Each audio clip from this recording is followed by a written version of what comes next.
Oui, c'est parfait là, c'est parfait. Comment ça va? Ça va et toi, Mehdi? Très bien. On s'est donné rendez-vous ici parce que j'avais envie de parler un peu avec toi, figure-toi. Mais parlons. Parce que t'es un peu quand même le mec qui monte un peu là en ce moment, j'ai l'impression. Oh, on appelle l'étoile montante de YouTube. Sur le web, ouais. C'est toi qui as proposé cet endroit d'ailleurs? Ouais. Le Politique Café, qui est un endroit charmant. Et du coup, on s'est dit, allons manger un petit 4 heures, un petit dessert. C'est très très bon. C'est très très bon. C'est du pain perdu avec de la pomme et tout, c'est magnifique. Hein. Moi, j'ai tourné plusieurs vidéos ici. Notamment celle où tu écris une lettre à Alain Chabat. Alain Chabat. Cher Alain, je me permets de vous appeler par votre prénom, mais bien entendu, je vais vous voyer, tant la tendresse que j'ai pour vous se mêle à l'immense respect que j'ai face à votre carrière. Tu viens de quand? Ouais. T'es arrivé quand à Paris? Je suis arrivé quand? C-A-E-N. Oui. Vous l'avez? Tout le monde là? Tout le monde là? Moi, je suis arrivé à Paris il y a un an. Seulement. Ça fait même pas un an, où? là, ça va faire un an dans 3-4 semaines. Je bossais en agence social media, tu vois, Ouais. et j'avais monté ma chaîne depuis quelques mois, ça commençait à marcher. Et je me suis dit, bon, là, c'est vraiment le moment où il faut que je me dise, soit je continue dans la com, mais ça me plaît plus trop, soit je me dis, il y a vraiment un truc qui se passe sur ma chaîne, et je me laisse toutes mes chances de mon côté, tu vois, pour le faire. Et ça passait forcément par Paris, parce que c'est hyper compliqué de se développer à Caen. Bien sûr. Je faisais des allers-retours toutes les semaines et tout, c'est très très complexe. Je me suis dit, ok, bon, je m'installe à Paris et je me laisse un an pour trouver un business model, quoi, pour me dire, est-ce qu'au bout d'un an, j'arrive à en vivre ou pas, quoi. Et comment ça t'est venu cette envie de faire parler des gens? Bah, moi, quand j'étais en agence, je faisais déjà de l'interview, D'accord. mais pour des clients.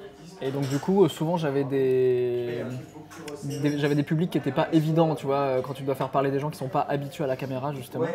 Donc c'était déjà des gros challenges, et en fait je me suis dit, là où ça me paraissait être une contrainte, ça paraissait être compliqué au début, finalement c'est devenu un truc hyper intéressant parce que je me suis rendu compte à quel point tout le monde avait des choses très cool à raconter. Et que moi depuis très longtemps je vais rencontrer plein de gens et je me suis rendu compte que tout le monde n'avait pas cette même curiosité là, tu vois, d'aller rencontrer des gens, parce que tu peux être aussi timide, t'as pas ces mêmes réflexes, etc. Et je me suis dit, bah en fait je vais juste continuer à rencontrer des gens qui n'ont pas les mêmes opinions que moi forcément, qui ont d'autres réalités de vie et que je trouve vachement inspirants, et je vais rajouter une caméra en fait. Donc le point de départ c'est ça, quoi. C'est ça. Et j'avais pas de moyens, donc je suis allé avec une toute petite caméra de vlog, un micro à l'arrache, et puis c'est en mode allez c'est parti, on fait les choses, quoi.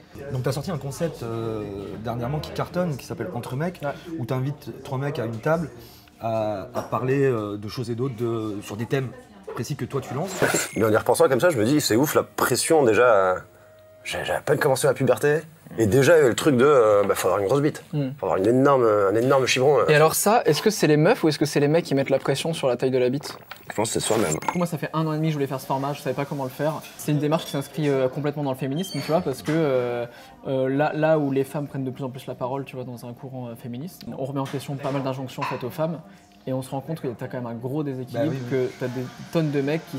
Tu te parles encore, hein, tu demandes à plein de gens, à plein de mecs s'ils sont féministes, ils vont te dire non.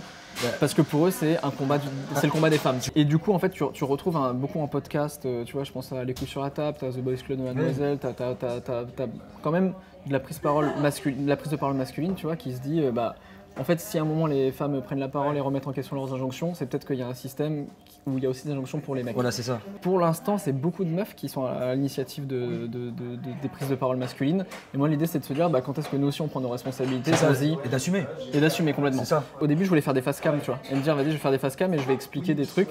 En mode podcast? Ouais, c'est ça, ouais, complètement, ouais. Et en fait, c'est compliqué de casser des injonctions, tu vois.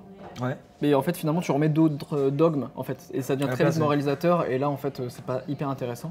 Et en fait, je me suis rendu compte que le seul moyen de contrer un peu ce truc-là, c'est juste de partager nos expériences. Parce qu'en gros, tu peux pas dire que t'es pas d'accord avec un partage d'expérience, quoi. C'est juste c'est factuel et c'est du vécu, quoi. Souvent, je me dis, j'aime bien ramener des vrais gens sur YouTube. Donc ça veut tout dire et rien dire, des vrais gens, parce que tout le monde sont des vrais gens, tu vois. Franchement, au début, quand j'ai dit à des gens autour de moi que j'allais ramener 2 chroniqueurs qui donc sont des gens récurrents, qui sont censés porter le truc, porter le format, porter l'émission, tu vois, de dire que c'est des gens qui sont pas habitués aux caméras, qui sont pas, en tout cas, Omar il est habitué aux caméras, mais en tant que comédien, oui, en tant que donc comédien, pas du c'est tout pas pour pareil. se livrer. Toto, il est pas du tout habitué aux caméras, c'est un mec, il est tatoueur, quoi, tu vois. Et avant, il bossait dans le dessin animé, il faisait de l'étalo seul, tu vois. Ouais. Et en même temps, je trouve que c'est ça l'essence même du truc, et je pense que c'est pour ça que ça marche, c'est qu'on sent que du coup, il n'y a pas de démago, et qu'en fait, on s'identifie de ouf à tous les protagonistes autour de la table, et qu'on se dit, en fait, oui, moi, je me retrouve dans cette histoire, je me retrouve dans l'histoire de l'autre, et tu sens que c'est, comme tu dis, un partage juste de 4 potes qui sont là et qui parlent. Est-ce que, par exemple, toi, avant de faire cette interview, tu étais en attente de ce genre d'émission?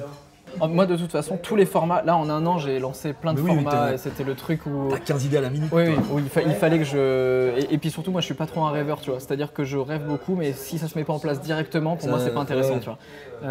Je fais pas partie des gens qui disent, moi, j'ai un projet depuis un an, ça va bientôt se faire, et tu les vois un an après, ils font. Ouais. Bon, là, Bah alors là, c'est. Et on est à ça, tu vois. Et ouais, et en fait, tous les formats, je pars toujours du truc. Moi, je consomme beaucoup YouTube, tu vois. Ouais. Et je pars toujours du principe que si c'est un truc qui me manque et que c'est un truc que je veux voir, et ben je le fais en fait. Donc là c'était aussi ce truc-là de me dire, je manque aussi de vrai sur YouTube, de prise de parole pour le coup masculine, tu vois, de gens juste qui parlent et en fait tu partages ce truc-là avec eux. Et c'est aussi des formats que j'aurais bien aimé avoir quand j'étais jeune adulte, adolescent, jeune adulte. Parce qu'aujourd'hui on a tous réglé beaucoup de choses, il en reste beaucoup à régler, mais on a tous réglé des choses.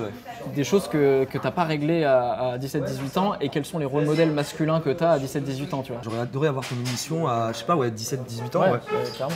À une époque où tu sors un peu de l'adolescence, mais tu l'es encore un peu. Tu te poses beaucoup de questions, notamment les questions que tu abordes dans tes émissions. Tu parlais du fait que tu consommes beaucoup de YouTube. Qu'est-ce que tu regardes un peu en ce moment? Et tu manges pas beaucoup, je remarque, parce que moi, tu vois, je suis en train de tabasser le pain. Parce que je parle, écoute, je suis dans le partage d'expérience. Attends, mais moi aussi, je fais que ça, c'est marrant. Ta question c'était quoi? Qu'est-ce que je regarde sur YouTube? Il mange pas, en plus, il m'écoute pas. Je te fais des relances, vas-y. Ouais, il fait des relances, c'est mon émission. Mec, je regarde vraiment tout. En vrai, je suis très peu élitiste. Dans le sens où je vais regarder même des challenges de merde. Je regarde TPMP, tu vois, par exemple, sur YouTube. Et à côté, je vais te regarder des interviews, des trucs beaucoup plus réfléchis, d'une heure et demie. C'est très éclectique comme. Complètement. Parce qu'en fait, pour moi, ce vers quoi je veux tendre au maximum, quand je crée là de plus en plus d'émissions qui sont de plus en plus produites, etc., c'est de me dire que la porte d'entrée, elle peut pas être élitiste, et dans ce cas-là, elle va se faire vers le divertissement. Et le divertissement, pour moi, il y a du bon à prendre dans tout, tu vois. Je suis entièrement d'accord avec toi. Dans TPMP, il y a des trucs qui sont hyper intéressants, mais vraiment, tu vois. Par contre, derrière, je vais pas me mettre des nouilles dans le slip, tu vois, pour faire très cliché de l'image de TPMP. Il est en train de se mettre à dos Cyril Hanouna. Je ne cautionne absolument pas. Désolé Cyril. Non, mais je veux dire, c'est hyper intéressant, mais par contre, c'est pas mon créneau. Et moi, je me retrouverai pas dans une émission de divertissement où il n'y a pas de fond derrière. Parce que pour moi, le but, c'est toujours d'apporter un message et de me dire, à chaque fin de vidéo, peu importe qui tu sois, t'en retires un truc qui te fait réfléchir sur toi. Ouais, toujours. Ne serait-ce qu'une seule chose, mais sur ton parcours, sur ta vision des choses. Il y a des gens que t'as pas reçus, que t'aimerais vraiment beaucoup recevoir. Il y en a tellement, mec. Je suis un bébé dans YouTube. J'ai reçu personne. Fais-moi un top 3 masculin et un top 3 féminin des gens que tu voudrais recevoir. En mec, alors. En mec, Alain Chabat. Évidemment. J'aimerais bien interviewer Kian Kojandi aussi. D'accord. Je pense qu'il a des trucs hyper cool à raconter. Alors en troisième, on va rester dans le même registre, mais parce que c'est un mec que j'ai vraiment très envie de rencontrer et très envie d'échanger là-dessus, et je pense que c'est un très bon client. Tu sais de qui je veux dire? Off. Est-ce que je... Vas-y. Non, vas-y, toi. Non, c'est Jonathan Cohen. Ah putain, pas du tout. J'étais pas? J'étais à 10 kilos. Tu pensais à qui? Dans le même registre, Chabat, Kian, j'allais dire Alexandre Astier. Ah, j'étais sûr que t'allais penser à ça. Et en fille? Et en fille, Marina Foïs. J'aimerais beaucoup. Alors, je comprends entièrement. Elle a un truc... Cette espèce de folie, ouais. De folie calme. Et en même temps très réfléchie sur beaucoup de sujets, ouais. Très sous-coté sur Internet. Mais en général, c'est peut-être un choix pour elle d'ailleurs qu'elle soit pas trop sur Internet. Je trouve qu'on la voit pas beaucoup sur Internet. Natou, j'aimerais beaucoup, qui pour moi fait partie des meufs qui font des trucs très très cool et qui, je pense, ont été un peu écorchées par les interviews et qui sont un peu des personnes, tu vois, qui veulent plus prendre de risques là-dessus. Tu regardes une interview, tu as l'impression de voir toujours la même chose. Ça fait partie des raisons pour lesquelles j'ai monté ma chaîne aussi en me disant je veux faire des émissions différentes. Et tu vois, là par exemple, j'ai un truc qui s'appelle Interview Insomnie, ouais. Qui est signé. Je vais enlever Interview et le format va s'appeler Insomnie. John. Tu peux me dédicacer ta BD s'il te plaît? Je suis en train de dormir, tu peux pas attendre demain? Allez mec, s'il te plaît. Vas-y Nadia, tu prends toute la place en plus, vas-y laisse-moi dormir. T'as changé toi. Déjà, c'est une interview, mais en fait, c'est juste une discussion entre deux potes dans un lit, tu vois. C'est-à-dire que je suis pas animateur comme on pourrait l'entendre en mode, tu sais, à essayer de forcer, OST. Enfin, il y a une certaine posture où là, en fait, on est juste d'égal à égal. Et j'ai autant de trucs à raconter que l'invité. Ouais. Je crois que ça me plaît de moins en moins de regarder des animateurs qui se mouillent pas ou qui se posent juste de manière neutre. Il y a quelqu'un qui a un peu notre père à ce niveau-là. à tous les deux, même s'il a fait des choses bien plus ambitieuses et bien plus belles que nous. C'est Poulpe un peu qui a amené, je trouve, ce nouveau style un peu. Ouais, à travers plein de trucs, à travers les recettes complètes, à travers même Crac Crac, où il va partager l'expérience. Par exemple, avec Crac Crac, tu vois, il va partager l'expérience, par exemple, de se faire mouler son anus, des trucs comme ça. Ouais, il est plus dans la question, tu vois, classique, il est dans l'expérience, tu vois, et il se met au même niveau. Moi j'ai des refs aussi de J'irai dormir chez vous. Ouais, bien sûr. Où tu vois, t'as un mec qui anime une émission et qui en fait est au cœur de l'émission. C'est ça. Et c'est pour ça que tu vois, entre mecs, je dis pas que c'est une interview parce que pour moi c'est 4 mecs qui discutent. Et Insomnie, il y aura même plus une interview. C'est le format Insomnie. Et en fait, c'est un format entre la fiction et c'est 2 personnes qui parlent en fait de manière un peu mise en scène. Et on parle de plein de trucs, quoi. Et le fait d'avoir enlevé interview, tu vois, j'ai réussi là à avoir des invités pour les prochaines sessions que je pense que j'aurais pas eu s'il y avait eu le mot interview. En mec aussi, putain c'est fou, je redis des mecs là. On vit dans une économie masculine, du patriarcat. c'est vraiment honteux. Non, en mec j'aimerais beaucoup Kev Adams aussi. En fait j'aime bien les gens où de prime abord tu te dis fais peut-être pas ça, tu vois. Genre Jul, Kev Adams, c'est 2 mecs que j'aimerais interviewer de ouf. J'ai une dernière meuf que j'aimerais beaucoup interviewer, Angèle. Parce que, mais je vais te dire parce que justement, tu vas me dire la chanteuse. La chanteuse, ouais. Ok. Pourquoi c'est qui l'autre? Bah je demande. Okay. Non, ma voisine, vraiment ça n'a. Bah tu me disais, tu voulais faire parler des gens. Oui, non mais bon, si je dis des gens inconnus, mais parce que Angèle, elle a fait beaucoup d'interviews, tu vois. Ouais.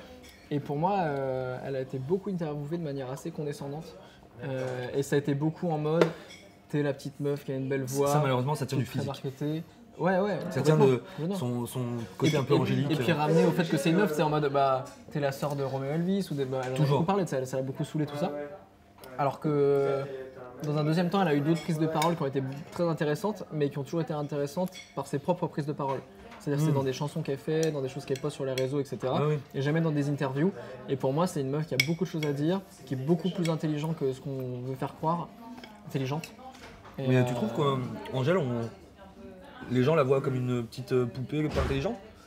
Moi j'ai quand même l'impression qu'à travers justement... Alors, pas les gens, mais les médias en tout cas. Ah les médias, d'accord. D'habitude on a un truc, nous, c'est qu'on fait la question de l'abonné. Avec toi j'ai pas choisi de le faire. Ok. Je préfère justement qu'on soit dans cette discussion là parce que je comptais te poser la question. Parce que en vrai, vu que ta démarche est de poser des questions, de faire parler les gens et tout ça, je me demandais si les gens par rapport à aux expériences que tu décris dans tes émissions, t'envoyaient ce genre de message en mode mais je suis content, moi aussi, je suis content que t'en aies parlé. Tu reçois beaucoup des... Mec, tellement et de plus en plus. Alors beaucoup sur Instagram, ça c'est l'avantage d'Insta, c'est que tu vois les gens sont pas obligés de mettre un commentaire public, ils peuvent t'envoyer des choses plus privées. En plus mon Insta il est pas au nom de ma chaîne, il est à mon nom, tu vois, donc tu as un truc de proximité. Et c'est pour ça que je voulais incarner aussi tous mes projets, tu vois, de me dire il y a un truc d'ego hein, forcément, mais l'idée c'était pas juste de dire juste que j'ai envie de montrer ma tête, c'est aussi de se dire c'est incarné parce que c'est beaucoup plus facile de s'identifier à des gens, tu vois. Dans la fragilité qu'ils ont, dans la force qu'ils ont, dans toute la complexité de l'humain. S'identifier carrément. Dans toute...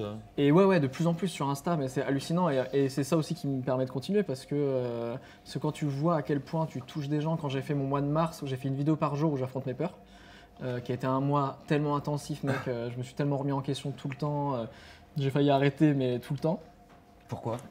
Parce que une vidéo par jour, c'est impossible. Le premier jour, je suis au zoo Thoiry pour aller toucher des serpents. Le lendemain, je pars dans les Alpes pour aller faire du parapente, me remettre au ski. Le surlendemain, je vais faire du saut élastique en Normandie. Enfin, tu vois, c'est un truc, c'est un rythme où à un moment, tu te dis pourquoi je fais ça déjà ? Quel est l'intérêt de ce truc-là ? Et le fait de recevoir des gens, tu vois, quand je fais le parapente... Je vais garder ce casque. À ton avis, quelle est la nouvelle peur que je vais affronter ?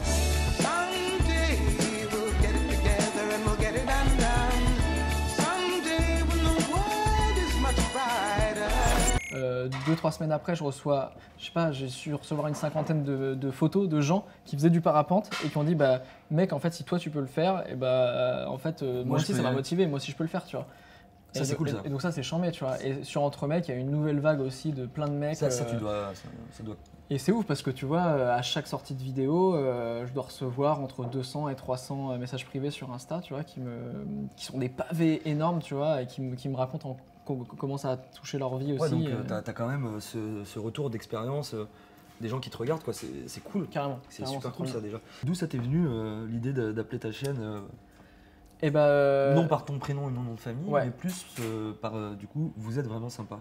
Déjà, j'arrivais pas à trouver un nom. Je voulais pas que ce soit mon nom non plus parce que je savais pas trop où j'allais et tout. Tu sais, c'est un peu les gens, la DJ Snake et tout, qui te disent bon, moi j'ai choisi mon nom au début et puis finalement ça a marché et bon, je suis bloqué avec. Je suis deg. C'est ça. Mais moi, j'en ai pas honte du tout parce que je voulais un truc qui a un affect positif, tu vois. Et je me dis, ma chaîne, tu vois, ça s'appelle Vous êtes vraiment sympa. C'est-à-dire que c'est le premier truc que tu lis. Et d'un coup, tu sais, tu dis, ah bah forcément. C'est vrai que tu c'est vois. cool. Je leur ai appelé, vous êtes vraiment des gros cons, tu vois. Peut-être que les gens se seraient dit, ah, ça va être polémique là, tu vois. Mais ça te met dans un état d'esprit. Et là, tu vois. t'aurais peut-être pu appeler Zemmour pour tes interviews. Ouais, bien sûr. Bah là, tu te fais une collègue. Je peux faire une chaîne secondaire. Hein. Vous êtes Nickel. vraiment des connards. Vous êtes vraiment et puis, des enculés. Puis là, j'ai du monde, bah. à inviter. Mais voilà, donc je voulais ce truc-là. Et je voulais aussi me dire qu'à un moment, si je voulais créer d'autres émissions et que ce soit pas forcément incarné que par moi, que je n'apparaisse plus dans certaines émissions, c'était la chaîne Vous êtes vraiment sympa et ça devient un espèce de média, tu vois. Ouais, c'est ça. Et je suis pas encore fermé à ce truc-là. Exactement. Et lancer d'autres talents et tout. Et à terme, j'en suis pas là du tout. Hein. Pour l'instant, j'essaie de me lancer moi, mais à terme, tu vois, j'aimerais pouvoir être une boîte de prod qui lance aussi des talents. Parce que là, t'es une boîte de prod là. Là, je suis une boîte de prod, mais je produis mes. En gros, je produis mes propres émissions, je bosse avec d'autres boîtes de prod et voilà. D'accord, ouais. Mais en gros, j'ai ma boîte et je produis des émissions. C'est quoi tes envies là pour les années qui viennent Parce que dans les mois qui viennent, tu l'as dit, tu as plusieurs concepts là qui vont là, sortir. j'ai signé des émissions avec France TV Slash. Voilà. J'ai envie de faire perdurer ma chaîne, surtout parce que je trouve que c'est vraiment une liberté d'expression qui est folle et c'est un vrai terrain de jeu, tu vois. Et donc, j'ai envie de développer plein de formats. Je comprends un peu ce qui plaît aux gens. Je suis en train de développer, tu vois, en 1 an et demi, je commence à développer une certaine patte. J'ai réussi à me trouver un peu parce que un style. J'ai cherché plein de choses et tout. Là, je tends vers ce qui m'intéressait au tout début, mais que j'arrivais pas encore à savoir comment le faire. Et puis j'ai des moyens, d'autres moyens aussi, parce que maintenant, je peux négocier avec un diffuseur. Ça veut dire que j'ai des moyens. Ça veut dire que je commence à avoir des cadreurs, je commence à avoir une équipe technique et tout. On n'est plus au mec qui faisait des vlogs, chargé de prod, évidemment. Gali, si tu. Qui t'organise. Complètement. Donc tu vois, c'est plus les mêmes conditions qu'il y a 1 an et demi. Et donc ça ouvre des possibilités qui sont énormes. Du coup, qu'est-ce qu'on peut te souhaiter?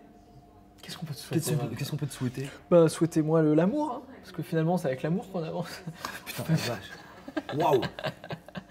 Qu'est-ce qu'on peut me souhaiter? Bah ça en fait déjà de finir ton pas perdu. Ouais, ça on peut me le souhaiter, mais ça vraiment c'est sur du court terme, il n'y a vraiment aucun souci à se faire. Ben non, mais en fait, me souhaiter en tout cas de continuer à me faire kiffer sur les formats parce que vraiment c'est ouf, mais je me suis créé cette réalité-là de. Je kiffe en fait ma vie en ce moment, tu vois, c'est que j'ai des invités de ouf où vraiment je me dis putain, c'est des gens que je rêvais de rencontrer, mais pas en mode fanboy, c'est des gens où je me dis c'est trop cool parce qu'avec eux j'arrive à faire un format que j'aurais trop voulu voir d'eux, tu vois. Ouais. Donc je me dis c'est charmé parce que j'arrive à créer ce truc-là. Les gens d'eux-mêmes m'envoient des invités et disent le format est trop cool, mais je vois trop cette personne-là dans le format. Ouais, bien sûr. Et je me dis c'est cool parce que ça veut dire que les gens ça leur plaît et que maintenant ils imaginent d'autres gens dedans et que là les invités que je commence à contacter eux-mêmes se prennent au jeu et disent mais c'est complètement différent de ce que j'ai pu faire avec d'autres interviews. Donc là ce format-là ça me branche et je vais le faire parce que ça m'amuse, tu vois. J'espère que tu as pris du plaisir à être dans cette émission. Énormément. Et écoute, j'ai aucune idée de ce que ça va donner au montage parce que c'est devenu de la vraie discussion. C'est devenu de la vraie discussion, ouais. Et c'est très intéressant. C'est quelque chose que je voulais avec toi parce que je sais que toi tu es dans cette veine-là et je voulais justement que cette interview soit vraiment en mode on prend un café, on prend un dessert. Bon évidemment il y a 2 caméras et un ingé son. Et du coup j'encourage tout le monde à aller sur ta chaîne et à aller regarder vraiment tous tes concepts, à te suivre parce que vraiment tu es très intéressant et ce que tu fais est très intéressant. Mais non, mais si tu le sais en plus là. Si c'est la première fois que vous tombez sur cette vidéo et cette chaîne, bah cliquez sur s'abonner, c'est juste en dessous de la vidéo. Voilà. C'est vraiment pas complexe à faire en soi. Ce qui me faisait beaucoup rire à l'époque, c'est les gens qui faisaient c'est juste là. Alors qu'en fait, c'est de l'autre côté. Voilà, donc c'est juste là. Normalement, ça va s'afficher là. Ça va s'afficher. Et non, ouais, abonnez-vous évidemment. Comme je le dis, ça donne des ailes. Donc Mehdi Medad partout sur Instagram, Facebook et YouTube. Et du coup, ça donne des ailes, t'as dit ? Ça donne des ailes, ouais, de s'abonner. Ah oui, d'accord. Mais c'est pas Mehdi donne des ailes ou... Non, d'accord. Non, ça donne des ailes de s'abonner. Ah ok. Il y a un truc. Il y a un jeu de mots. Non, il y a un truc. Non, c'est juste ça donne des ailes, ça donne du courage, de la force. Oui, d'accord. T'avais pas parce que moi, vu que je suis sponsorisé Red Bull, et ben j'étais resté sur Red Bull. Alors par contre, autant toi t'es sponsorisé Red Bull, autant ici non. Donc si on dit Red Bull, on va dire aussi Monster, on va dire Orangina, mais non, Coca. C'est pas la télé, c'est pas la télé. C'est Internet. C'est Internet, on fait ce qu'on veut là. Haribo. Et quoi. Et voilà, et du coup on. Opel. Tu sais quoi, on va même pas se dire au revoir. Mais non, on va pas se dire au revoir, Carrefour Market. Même pas de chèque. Arrête. Je tiens à dire que toutes ces marques nous ont donné aucun. Zéro. Si, il y a juste ici, on nous a reçus gentiment, c'est le Politi Café, je rappelle. Et venez parce Et que l'adresse s'affiche ici. Et là, elle clignote. Vraiment, Là, c'est en train de tourner, mais c'est malade ce truc. Et ça s'arrête. Je vais faire en sorte que ça n'arrive pas. Par contre, l'adresse sera en description. Et venez les voir et venez manger ici, c'est très bon. Et ben merci en tout cas, Benjamin, d'être venu. Merci à vous. Merci.